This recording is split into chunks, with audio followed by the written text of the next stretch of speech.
애청자 여러분 안녕하세요. 샌프란시스코 SF 팟캐스트입니다.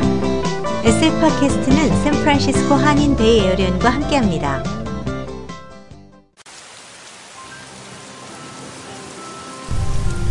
(2012년 12월 16일) 샌디 훅 총격 사건의 한 여선생님 인터뷰를 듣고 2012년 12월 14일 금요일 오전 10시경 커네티컷주 뉴타운의 샌디옥 초등학교에서 비극적인 총격 사건이 발생해 미 전역을 비통에 빠지게 만들었습니다.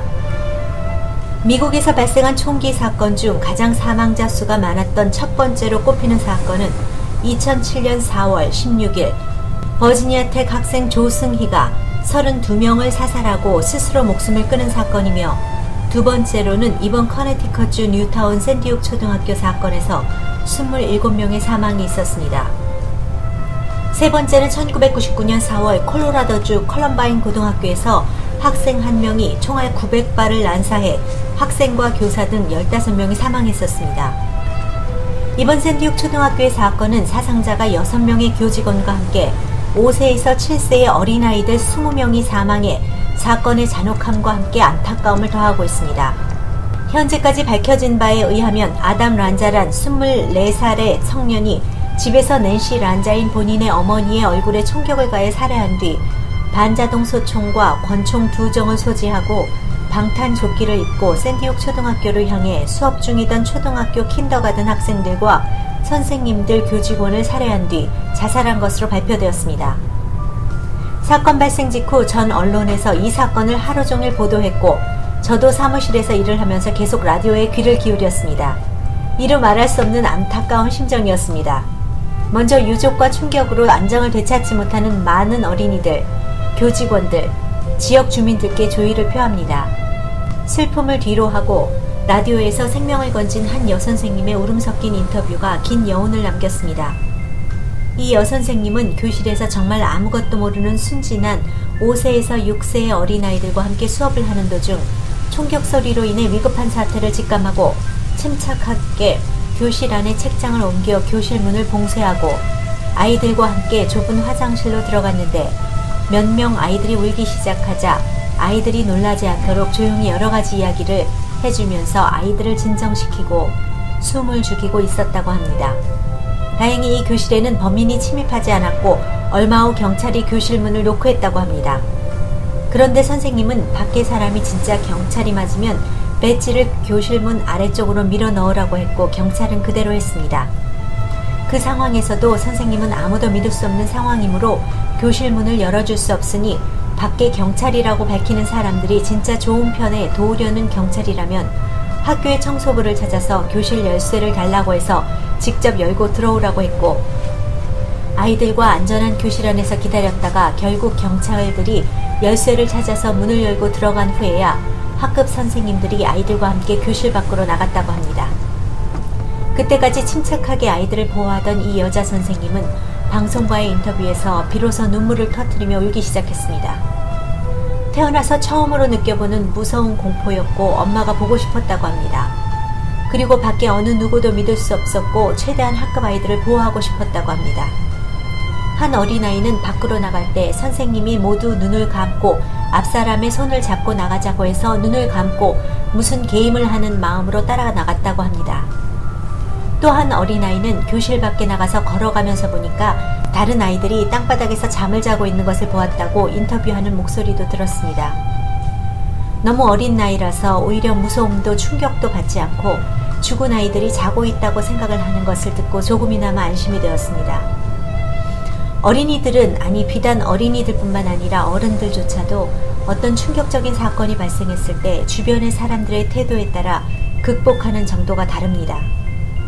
가장 비극을 맞고 있는 사람이 곁에 있는 사람들이 침착하고 성숙한 모습을 지켜야만 충격을 받은 사람들이 이겨낼 수 있는 힘이 생기게 됩니다. 간혹 어린이들이 놀이터나 공원에서 놀 때 보면 넘어지기도 합니다. 무릎에 피가 나서 아파서 우는 어린아이를 지켜보던 부모의 태도가 다양합니다.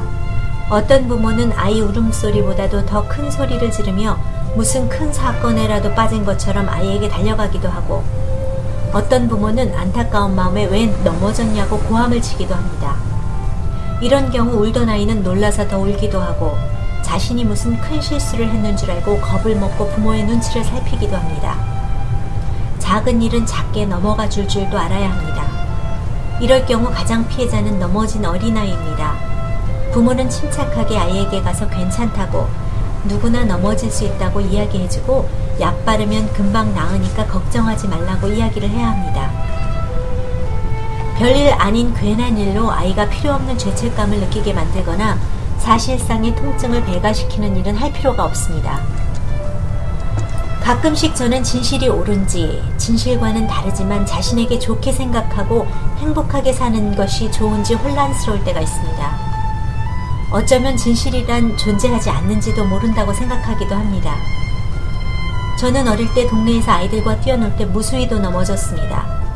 넘어져서 울면 어머니는 괜찮아, 빨리 일어나서 약 바르고 또 놀면 되지 하면서 저를 일으켜 세워주고 아무렇지도 않게 말씀하셨습니다. 그래서 그런지 넘어져도 개의치 않고 계속 또 놀고 넘어지고 또 넘어지고 또 넘어지고, 그래서 아직도 제 무릎에는 넘어진 흉터들이 남아있습니다. 제가 초등학교 때 저학년 때 일입니다. 오래된 일이라 아주 생생하게 기억나지는 않습니다만 제 인생에 큰 영향을 끼쳤던 일이 기억납니다. 학교에서 친구와 뭔가로 다툰 일이 있었습니다. 엉엉 큰 소리로 울면서 집에 들어왔더니 저희 어머니가 미소를 지으면서 아무 일 없다는 듯이 조용하게 물었습니다. 무슨 일인지 엄마한테 말해줄래? 라고 하셨습니다. 나는 울면서 학교에 있던 친구가 이러저러해서 나를 괴롭히고 너무 속상하다고, 화가 난다고 울먹이면서 말했었던 것 같습니다. 어머니는 웃으시면서 아무렇지도 않게 말씀하시기를, 아마도 그 친구가 우리 원희를 너무 좋아해서 그런가 보다. 우리 원희가 예쁘고 똑똑하고 착하고 멋있어서 그러는 거야. 울 필요가 하나도 없어. 그 일이 있은 후로 저는 뭔가 다른 사람들과는 다르게 생각하면서 살아왔습니다. 누군가가 저를 싫어해도 미워해도 뭐라고 해도 제 마음속에는 아, 저 사람이 나를 좋아하는구나, 혹은 아, 저 사람이 나를 부러워하는구나 라는 지금 생각하면 우습기조차 한 생각을 했었습니다. 이런 생각이 저를 객관적인 저 자신보다 많이 멋있는 모습으로 제 마음속에 키웠습니다. 유년기를 지나 소녀 시절을 거쳐 대학에 입학했을 때 자아 만족도 검사라는 것을 했는데 95점 이상이 넘게 나왔습니다. 검사하던 교수님은 올해 테스트해본 결과 중에 가장 높은 점수라고 말해주셨습니다. 저는 속으로 당연히 그럴 거라고 생각했습니다. 이런 밑도 끝도 없는 자신감은 그 후로도 지속되어 나의 인생을 지배했고 인생을 즐겁게 살 수 있도록 도왔습니다. 하지만 이제 돌이켜 객관적으로 생각해보면 절대 그럴 수 없는 상황이란 것을 점차 깨닫고 있습니다.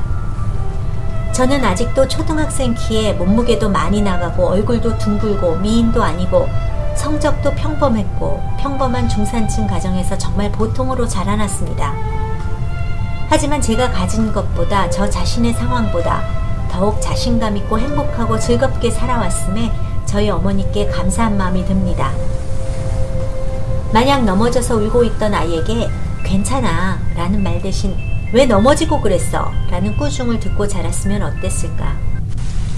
엉엉 울면서 집에 들어온 아이에게 무슨 일인지 말해줄래? 라는 다정한 말 대신 왜 울고 그래? 바보같이 라는 말을 듣고 자랐다면 어땠을까?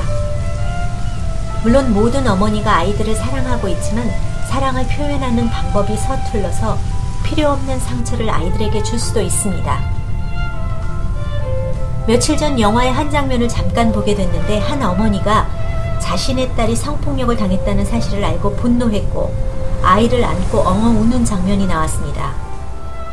저는 그 장면을 잠깐 보고 그 영화 보는 것을 포기했습니다. 물론 영화니까 그렇게 표현했는지도 모르지만 그런 일이 사실 발생했다면 그 어머니의 그런 행동 때문에 아이는 평생 씻을 수 없는 죄책감에 시달려야만 할 것입니다. 저는 그 장면에서 그 어머니에게 분노했습니다. 아이는 아이에게 무슨 일이 생겼는지조차도 모를 나이의 어린이였습니다. 어린이에게는 사실상 성폭력 자체보다도 그 일 이후 가까운 가족들의 행동이 더욱 씻을 수 없이 큰 상처를 줄 수 있음을 깨달아야 합니다. 아이에게 벌어진 성폭력은 아이의 잘못이 아닙니다. 이 일로 아이가 죄책감을 느끼게 되거나 상처를 받으면 안 됩니다. 앞으로 오래도록 펼쳐질 아이의 인생길에 큰 타격을 주는 것입니다. 길을 가다가 나쁜 사람에게 크게 한 대 맞은 것처럼, 혹은 길을 가다가 한 번 넘어진 것이라는 정도로 가족들이 먼저 대담하게 잊어주고 아이가 극복할 수 있도록 가능하면 전문가의 치료를 받아야 합니다. 가장 아픈 사람이 누구인지, 가장 슬픈 사람이 누구인지 잘 판단해보고 자신보다 더 아파하거나 더 놀라는 사람이 있다면 그 사람을 위해서 담담하게 침착하게 곁을 지켜주어야 합니다. 샌디옥 여선생님처럼, 저희 어머니처럼 아이들이 잘 이겨내도록 성숙한 모습을 간직해야 한다고 생각합니다. 감사합니다.